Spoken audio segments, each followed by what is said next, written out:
దాంట్లో భాగంగానే ఇవాళ నన్ను సస్పెండ్ చేశారు. ఈ సస్పెన్షన్లు ఇవి ఆపలేవు ప్రజల గొంతులు.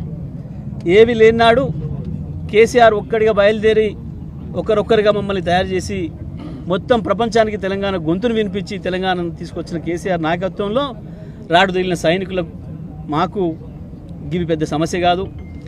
అసలు పదవులనే ఇట్లా గడ్డిపోసల్లాగా వదిలేసి కేంద్ర మంత్రి పదవి నుంచి ఇక్కడ ఎమ్మెల్యేల పదవుల దనక మంత్రి పదవులతో సహా రాజీనామాలు చేసిన బీఆర్ఎస్ పార్టీకి ఇవేవి కొత్తవి కావు, ఇవేవి గతంలో చూడని అనుభవాలు కావు.